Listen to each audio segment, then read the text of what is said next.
세 번째 교회죠. 버가모 교회에 대한 말씀을 주셨습니다. 그 전에 그 교회들을 한 번씩 쭉 훑어보면은 에베소 교회죠.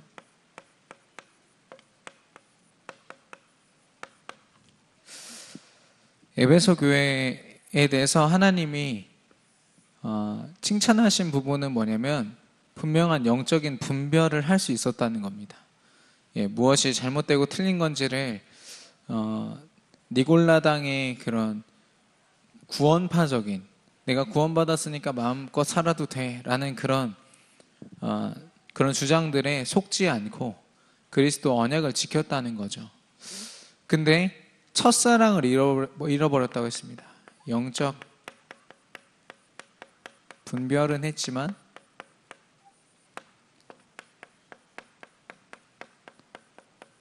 하나님을 향한 그 첫사랑, 예수 그리스도를 처음 만났을 때 그 중심을 잃어버렸다고 질책을 받았습니다. 그래서 그 첫사랑을 다시 찾아라. 어디서부터 뭐가 잘못됐는지 다시 확인해라. 에베소 교회에 그렇게 말씀하십니다. 두 번째 교회는 서머나 교회인데요. 서머나 교회는 여러 가지, 초대교회가 다 그랬지만 핍박과 여러 가지 환난 속에서 경제적으로 그렇고 모든 상황적으로 힘든 상황이었습니다. 근데 하나님은 그들의 육신적인 가진 것을 보신 것이 아니라 영적으로 그들이 부유한 자라고 했습니다.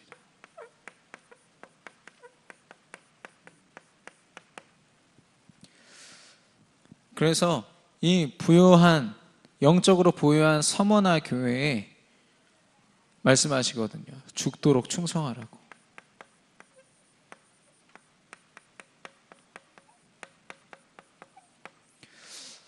하나님 앞에 자신들의 모든 것을 들여서 헌신하고 있는 서머나 교회에 가장 센 이야기죠. 죽도록 충성해라. 이런 말씀을 하십니다. 아니, 안 그래도 여러 가지 핍박과 환난으로 참 힘들어 죽겠는데 더 죽도록 충성하라니요, 하나님. 그렇게 받는다면 하나님의 그 뜻을 다 헤아리지 못한 걸 수 있습니다. 무엇이냐면 너희가 그걸 감당할 만한 힘이 있다. 내가 그 힘을 다 줄 테니까 더 죽도록 나의 일과 이 귀한 일을 위해서 헌신해라. 하나님은 우리에게 말씀을 주시면서 우리가 책임질 수 없는 일을 맡기시지 않습니다. 아니면 우리의 수준으로는 할 수 없지만 하나님이 함께 하실 때 가능하신 일들을 우리에게 말씀으로 주시거든요. 그 말은 뭐냐면 하나님을 더 의지하라 이 말입니다. 하나님 말씀을 더 의지해서 죽도록 충성하라는 거죠. 서머나 교회는 육신적으로 볼 땐 한계가 너무 많은 교회였지만 하나님이 죽도록 충성할 수 있도록 모든 걸 채우시는 교회였습니다. 마치 전방에서 싸우는 군인에게는요, 굳이 말하지 않아도, 뭐가 필요하다고 말하지 않아도 알아서 지원을 다 해줍니다. 왜냐? 전방에 뚫리면은 진짜 무너지는 거거든요. 서머나 교회가 그런 교회였던 것입니다. 그래서 질책받지 않고 하나님 앞에 칭찬을 받았죠. 이번 주에 버가모 교회를 말씀하셨습니다.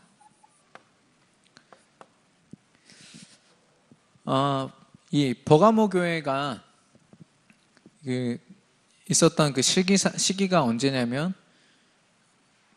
그 기독교가 313년에 공인되는 그 시기, 공인돼서 모두가 다 기독교를 믿어야 돼요. 왜냐하면 로마의 황제가 이 기독교를 믿기 때문에. 근데 그 공인이 되기 직전까지 있었던 핍박을 버가모 교회가 그 외부의 핍박을 견딘 겁니다. 황제를 숭배하고 1년에 한 번씩 그 황제의 이름을 부르면서 당신은 하나님이십니다. 유일한 하나님이십니다. 이런 걸 찬양하는 시간들이 있었는데 그런 거에 넘어가지 않았습니다. 그런데 이 기독교가 공인이 되고 나서 교회 안에 여러 가지 정치 세력과 많은 타협하는 사람들이 들어오지 않았겠습니까? 왜냐하면 모두가 예수님을 믿어야 되는 상황이 된 거죠. 진짜 믿음이 없든 있든 없든 상관없이요. 그러니까 온갖 이상한 소리들이 교회 안에서 많았던 겁니다. 근데 거기에 내부에서 있었던 시험에 속은 겁니다. 거짓 선지자들이 퍼트린 내용으로 인해서 불신앙이 생겼고요. 그 불신앙으로 인해서 결국에는 급기야는 성도들이 음행을 하고 또 우상숭배를 해버리네. 그 전에 오래전부터 내려왔던 바벨론 신을 섬기는 그런 행위가 그렇게 음란했고 또 우상숭배의 그 모습 자체였는데 그걸 다시 답습을 하는 겁니다. 다시 갖게 되는 겁니다. 분명히 기독교가 공인되고 모두가 하나님을 인정해야 되는 상황 속에서 오히려 그 내부가 흔들려 버린 거죠. 그래서 하나님이 말씀하십니다. 빨리 회개하고 돌아와라. 그러면 다시 그 축복을 회복하겠다. 세계 복음화 일을 하는 그 초대교회의 그 축복을 다시 너에게 회복시키겠다. 이렇게 말씀을 하십니다.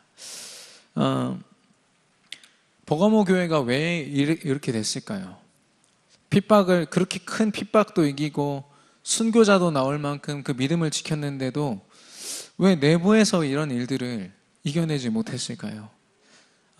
물론 그 교회 성도가 아니었기 때문에, 그 몇천 년 전에 그 성도가 제가 아니기 때문에 알 수 없지만, 지금 많은 기독교인들이 신천지로 또 다른 이렇게 이단 우상에 빠지고 이렇게 되는 그런 이런 시대 속에서 왜 그렇게 될까를 보면 언약이 확실하지 않아서 그렇습니다.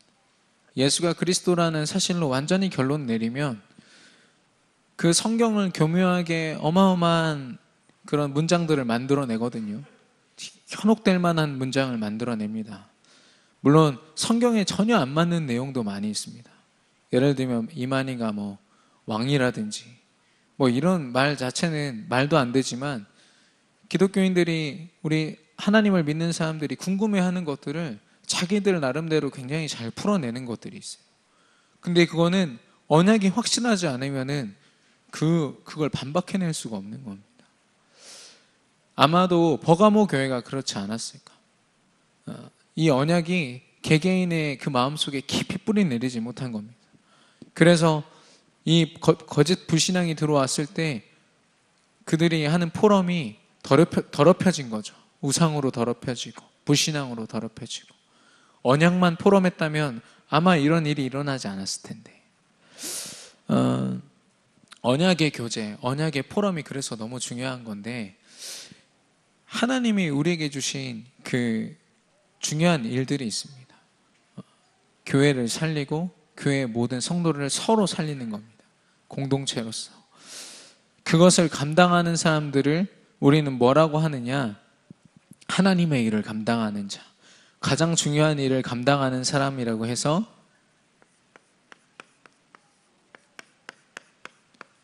중직을 맡은 자라고 합니다. 로마서 16장 25절에서 27절. 우리 세 글자로는 중직자라고 하죠. 오늘 좀 말씀 잠깐 보겠습니다. 로마서 16장 25절에서 27절입니다. 로마서 16장 25절에서 27절입니다. 신약성경 262페이지에 있습니다.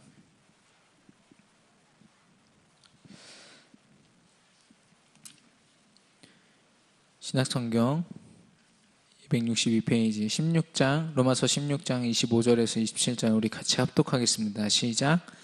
나의 복음과 예수 그리스도를 전파함은 영세전부터 감추어졌다가 이제는 나타내신 바 되었으며 영원하신 하나님의 명을 따라 선지자들의 글로 말미암아 모든 민족이 믿어 순종하게 하시려고 알게 하신 바 그 신비의 계시를 따라 된 것이니 이 복음으로 너희를 능히 견고하게 하실 지혜로우신 하나님께 예수 그리스도로 말미암아 영광이 세세 무궁하도록 있을지어다.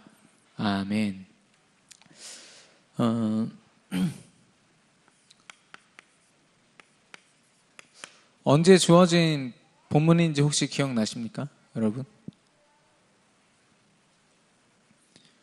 황규진 장로님 혹시 기억나십니까? 예.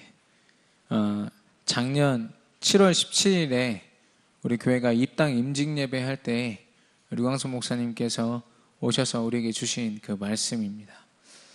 시대를 아는 중직자. 그 말씀을 주셨는데요. 그때 본문이 로마서 16장 25절에서 27절이었습니다. 오늘 중직자가 어떤 역할을 하는 사람들인지 그 말씀을 다시 한 번 더 되짚어 보면서 우리 안에 새기는 시간이 되기를 바랍니다. 중직자는 시대를 아는 자라고 했습니다.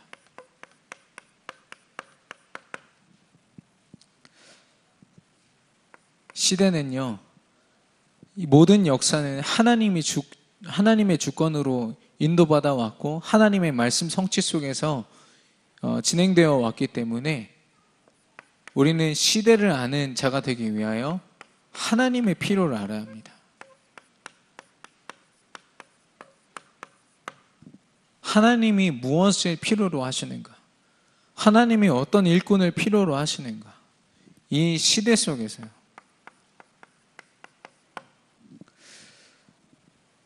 이거를 우리는 나에게 주신 천명이라고 얘기합니다. 이 시대가 이러이러한데 하나님, 내게 주신 하나님의 계획이 무엇입니까? 내 직업과 내가 감당한 학업과 나의 모든 일들 통해서 무엇을 하기를 하나님이 원하십니까? 이걸 질문하는 사람이 중직자인 겁니다. 이사야서 55장 11절에 보면 내 입에서 나가는 말도 헛되이 내게로 돌아오지 아니하고 나의 뜻을 이루며 나의 명하여 보낸 일에 형통하리라. 하나님이 명하여 보내신 그 말씀은, 하나님이 분명히 성취시키겠다 약속하신 그 말씀은 절대로 다시 번복되거나 돌아오지 않는다는 거죠.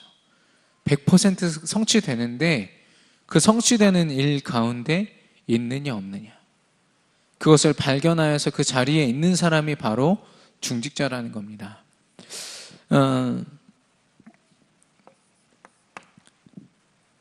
이런 흐름 속에서, 하나님의 필요를 아는 그 흐름 속에서 하나님이 주신 것은 모든 사람을 살려라, 이렇게 말씀하십니다. 우리 교회 바깥에도 이 구원이 없어서, 예수 그리스도 이 언약을 몰라서 죽어가는 많은 영혼들이 있지만, 교회 안에서도 이 언약을 붙잡고 있음에도 불구하고 많이 흔들리는 심령들이 있습니다. 연약한 사람들이 있거든요. 우리 지체들이죠. 그 모든 사람들을 살리는 자로 하나님이 그 사람을 세우시는 겁니다. 근데 중요한 건요, 그 사람을 살리기 위해서 한 영혼을 두고 계속해서 기도하는 그 시간이요, 내가 살아나는 시간입니다. 거기서 살아날 때 깨닫는 자,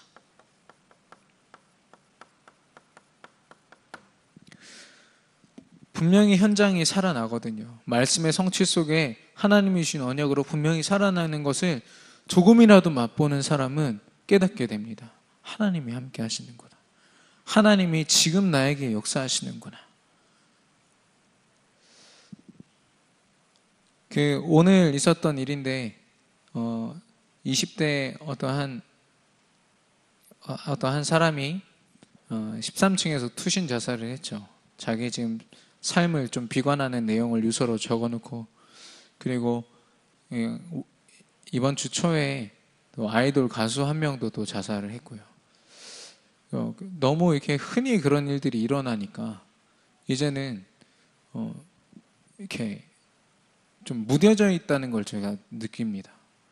누가 죽었대.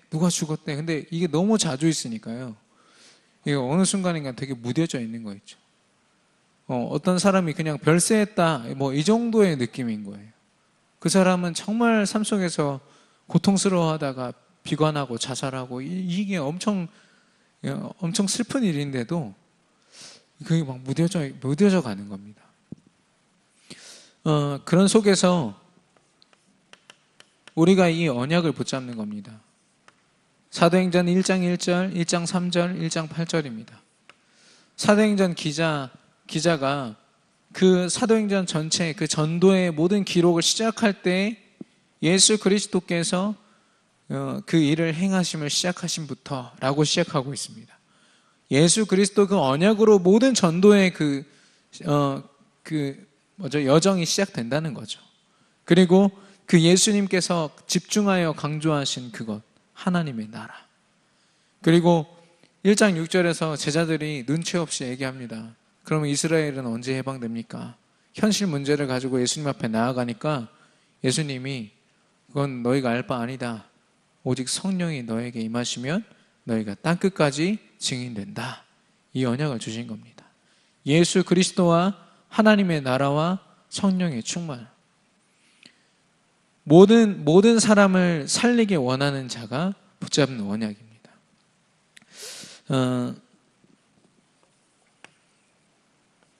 그리고 오늘 본문에 로마서 16장 25절에 보니까 영세전부터 감추어졌던 그 예수 그리스도 이 복음이라고 말씀하십니다. 이것을 위해서 우리가 오래된 것을 바꿔야 된다 말씀하셨거든요. 오래된 것을 바꾸라고 하십니다. 오래된 것이 무엇입니까? 사단의 12가지 각인입니다. 창세기 3장 나 중심, 창세기 6장 물질 중심, 창세기 11장 바벨탑 사건으로 드러난 성공 중심의 생각들, 그리고 불신자의 6가지 상태, 하나님을 떠난 인간에게 드러난 그들의 불행한 삶 자체죠.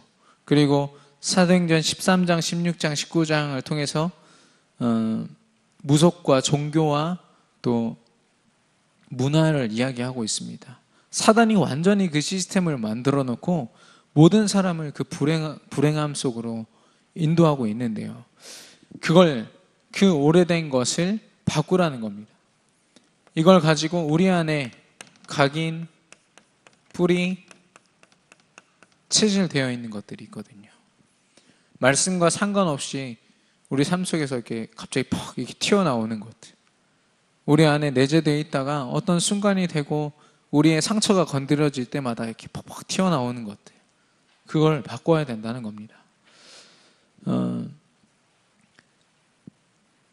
그 렘넌트 대나무 숲이라는 그 페이스북 페이지가 있습니다. 거기에 우리 렘넌트들이 자기 고민들을 올리는데요. 아까 여기 이제 예배 오기 전에 어떤 렘넌트가 올렸어요. 예수가 그리스도라고 그러는데 나는 왜 이렇게 힘든 겁니까? 이렇게 막 고민을 누가 봐도 되게 지금 마음이 절절하게 올려놨어요. 근데 그 아래 댓글을 이게 단 사람들을 보니까 속이 터지는 거예요. 아, 이제 시작이군. 훗훗훗 이렇게 막 웃어놨어요. 이제 응답의 시작이라는 거죠. 무슨 뜻인지는 알겠는데 이 사람이 그걸 이해하겠습니까? 그리고 10년 후에는 다 발판이 되어 있을 겁니다. 지금 당장 힘들다는데 10년 후를 이야기하고 있고, 제가 거기에 이제 댓글을 달려고 이렇게 고민을 하다가 결국에는 못했거든요.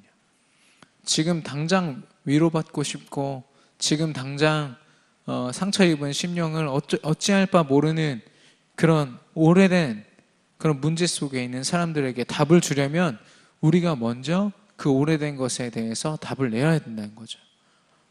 오래된 것을 바꾸라, 그렇게 말씀하셨습니다.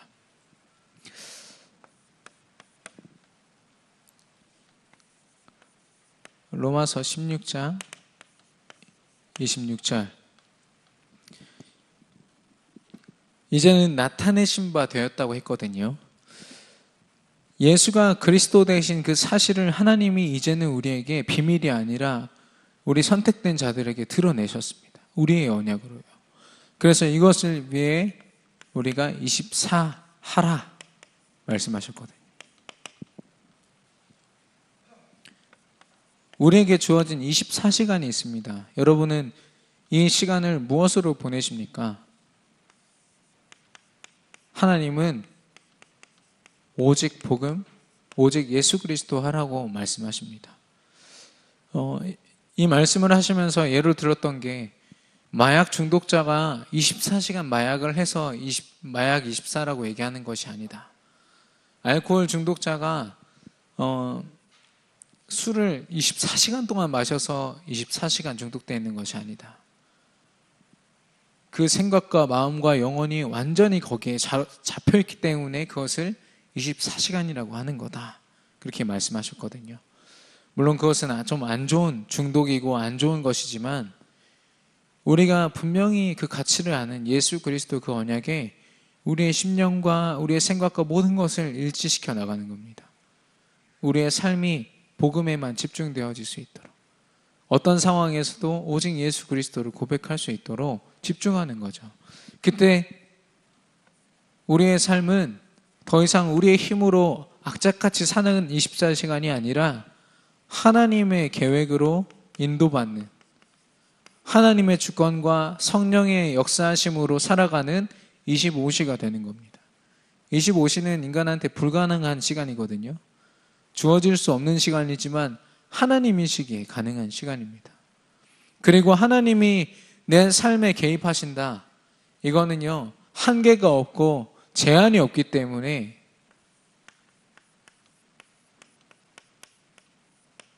영원한 시간이 되는 겁니다. 단 하루라도요, 하나님 앞에 이렇게 우리가 선다. 하나님이 우리의 삶을 그리스도의 제자의 삶으로 들어주실 줄로 믿습니다.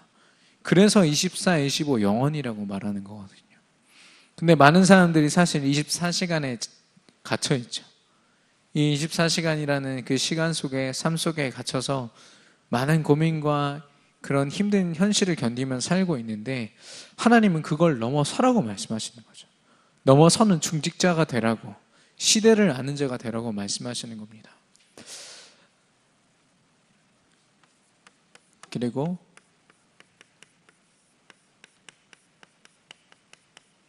기념비적인 축복입니다. 16장 27절에 보시면 세세 무궁하도록 있을지어다, 세세토록 영원히 있을지어다, 이런 말인데요. 이것은 이면 계약을 이야기합니다.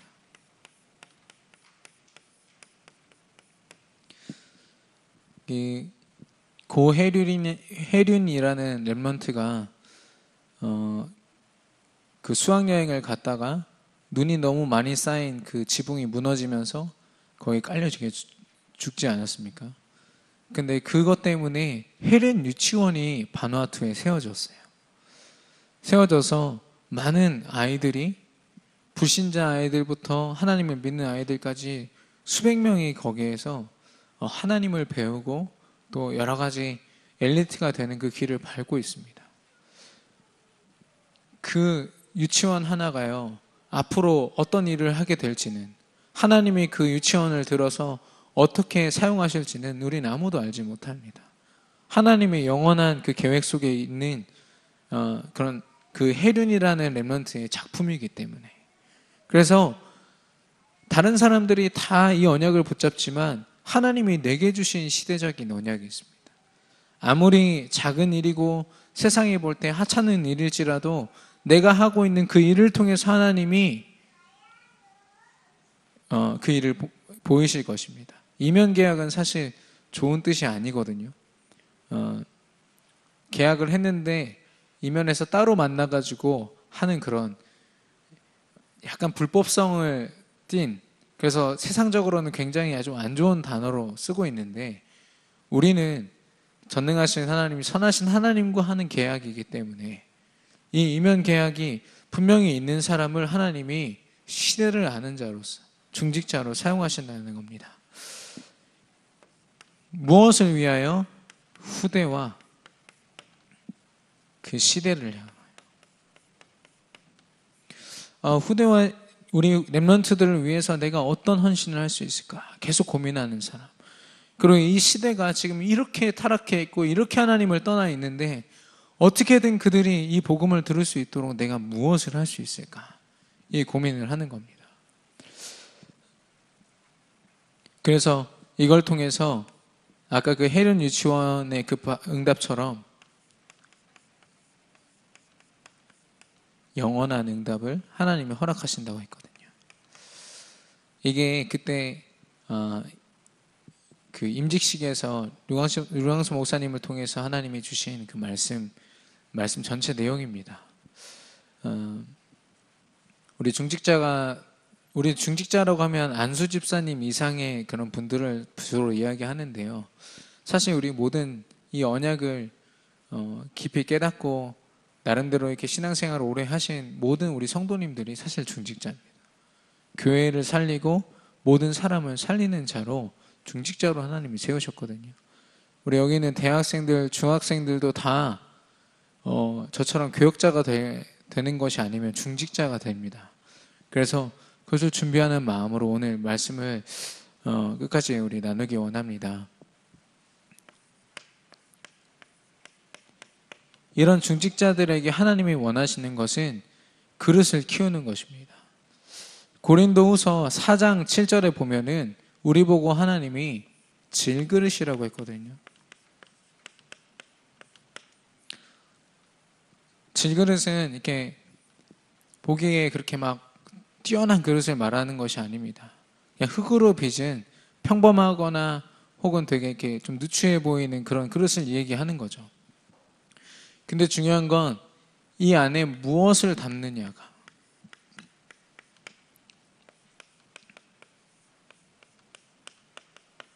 무엇을 담느냐가 중요하다는 것입니다. 아무리 황금 그릇이라고 해도요, 거기다 개밥을 담으면 개밥 그릇이거든요. 근데 아무리 이렇게 보잘것없는 그릇이 할지라도 귀한 일에 쓰인다면 그만큼 그 가치가 올라가는 겁니다. 그 안에 무엇이 담기느냐. 우리가 세상에 많은 사람들이 우리 껍데기를 놓고 그걸 막 계속 우리 육신적인 삶이 점점 더 나아지도록 노력하는 이때에 하나님은 우리 안에, 우리 영혼에 정말 가장 귀한 것을 담으라고 오늘 말씀하시는 겁니다. 무엇을 담아야겠습니까? 첫 번째, 말씀입니다. 특별히 담임 목사님을 통해서 주시는 강단의 말씀이 그 안에 늘 담겨 있어야 되는 겁니다. 우리 렘넌트들부터 모든 성도님들이요, 대화 중에 다른 많은 이야기를 할 수 있겠지만 강단의 말씀을 가지고 포럼하는 그런 시간들이 분명히 있어야 됩니다. 가능하다면 매일, 그리고 많은 순간 속에서 그런 포럼이 된다면 더 좋겠죠. 어떤 영상을 봤는데 어떤 아빠가 아기가 있는 곳에서 계속 자기 부인한테 욕을 막 한 거예요. 근데 이 아기가 자기가 놀다가 자기 놀고 있는 장난감한테 똑같이 욕을 막 하는 겁니다. 그 아빠가 깜짝 놀라가지고, 어른들도 하기 힘든 욕을 아빠가 하니까 막 따라서 하는 거 있죠. 이처럼 우리의 영혼이요, 계속해서 이 말씀을 들어야 됩니다. 포럼과 또 이 말씀 속에서, 또 훈련 속에서 예수가 그리스도라는 사실을 계속 들어야 되는 거 있죠. 왕, 제사장, 선지자, 그 예수님의 삼중직을 가지고서 우리에게 하신 일들을요, 날마다 들어야 됩니다. 날마다 포럼 속에서요.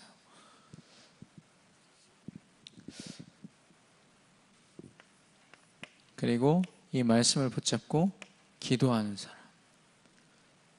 기도는 소통입니다.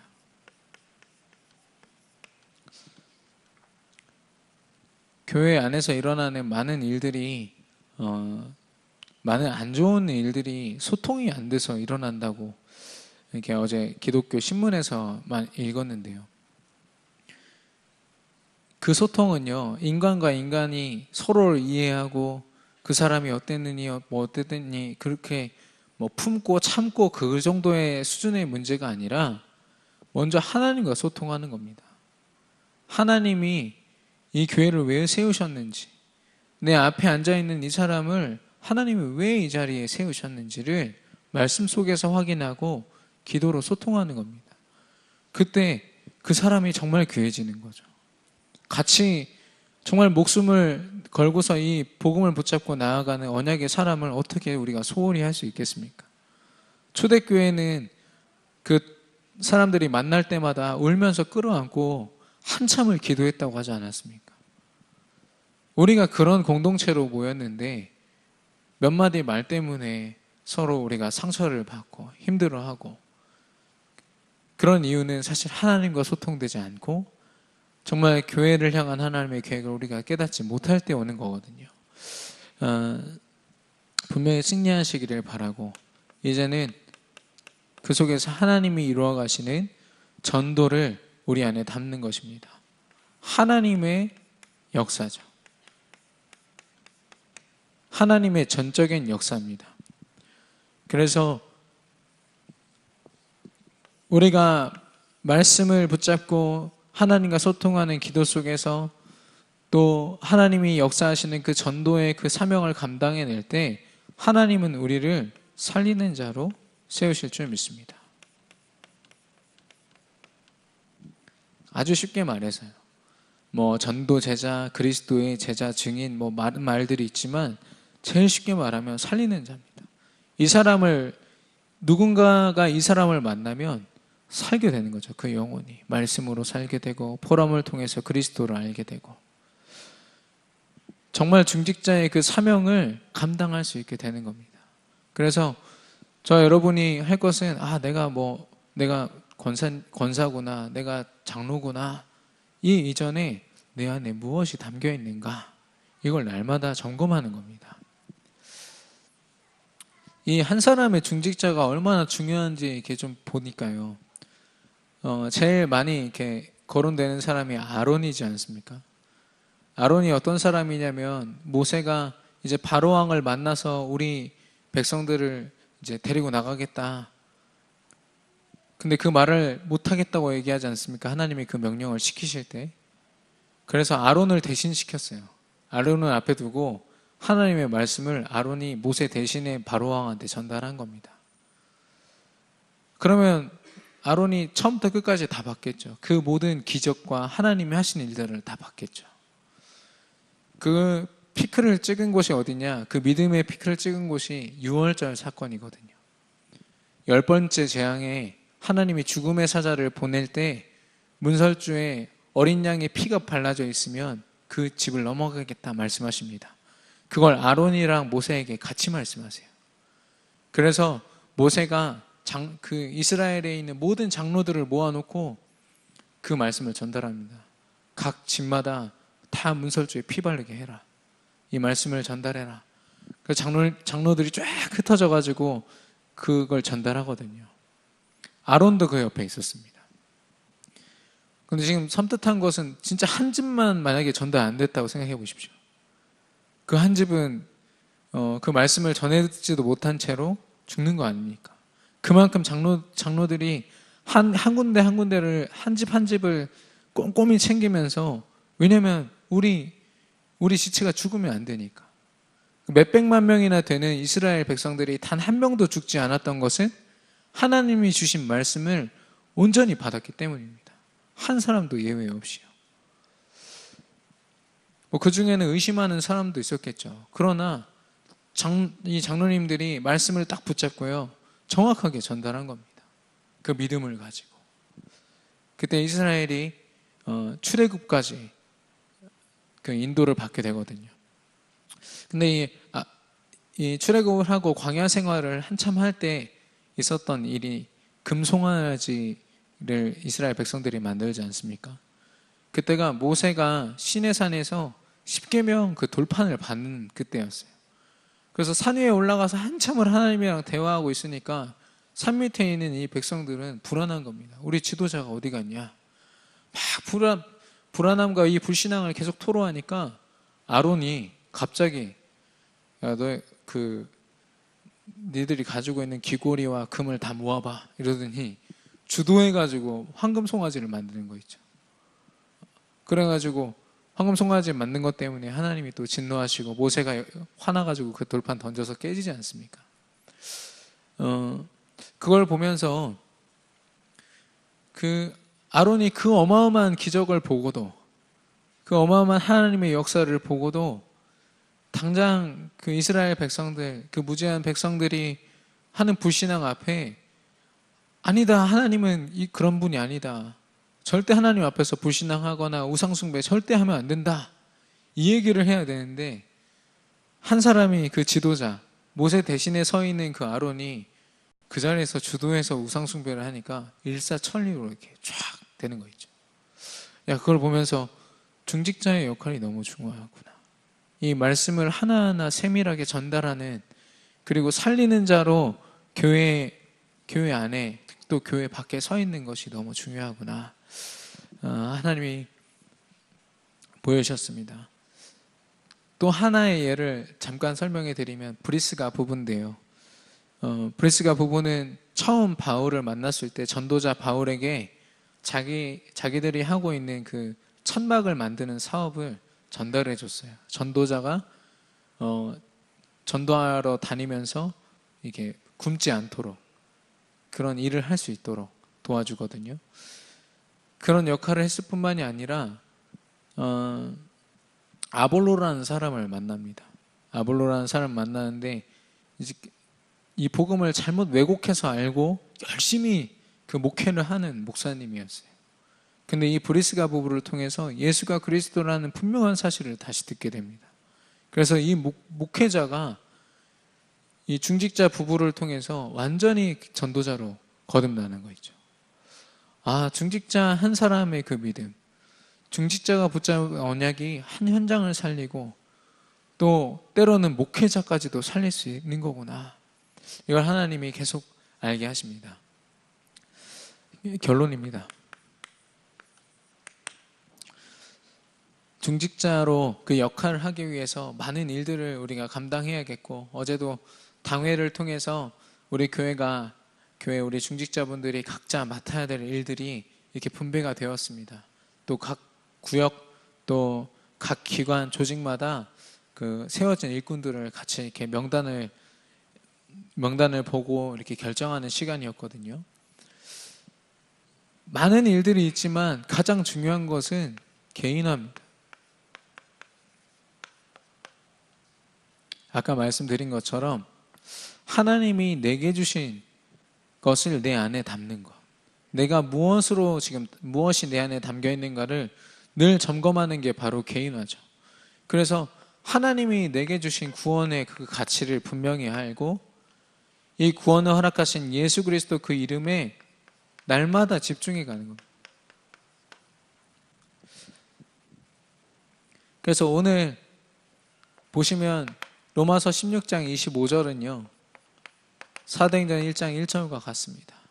감추어져 있던 그 언약, 예수 그리스도 그 복음. 16장 26절은요 이제 나타내신 바 되었으니 예수 그리스도를 통해서 하나님이 하시는 일들, 하나님의 역사, 하나님의 나라. 16장 27절 세세 무궁토록 영원히 함께 있을 그 성령의 역사. 사도행전 1장 8절. 이 언약을 저와 여러분이 늘 우리 마음에 새기기를 원합니다. 흔들리지 않기를 바라고요. 하나님이 그리스도를 통해서 하나님이 하실 하나님의 나라, 또 성령의 충만함을 통해서 우리에게 결국 이루실 세계 복음화, 이게 우리 안에 늘 담겨 있어야 됩니다. 이게 개인화고요. 이 속에서 교회화, 제자화, 현장화, 이게 다 시작이 되는 겁니다. 저와 여러분이 중직을 맡은 자로서 하나님 앞에 승리하게 되기를 바랍니다. 시대를 아는 자라고 했습니다. 요셉과 모세는 그 시대의 흐름이 출애굽을 해야 되는 시간표라는 걸 분명히 알았습니다. 그래서 그 일에 대표적으로 쓰임을 받았고요. 또 사무엘과 다윗은 출 블레셋을 향한 하나님의 계획을 알고 있었던 거죠. 그리고 다니엘과 에스더는 출 바벨론. 그 이후에 바울과 로마서 16장의 그런 많은 중직자들이 감당했던 일들은 출 로마를 향한 하나님의 계획에 발맞춘 것이었습니다. 하나님이 저와 여러분에게 주신 그 사명은 무엇입니까? 분명히 그 일을 감당할 때 하나님이 우리를 중요한 하나님의 일을 감당하는 자로 세우실 줄로 믿습니다. 또 이 일을 감당할 때 감당할 힘과 또 지혜와 모든 것을 하나님께서 우리에게 더하실 줄 확신합니다. 아멘. 이 시간 합심으로 오늘 주신 말씀을 붙잡고 기도하겠습니다.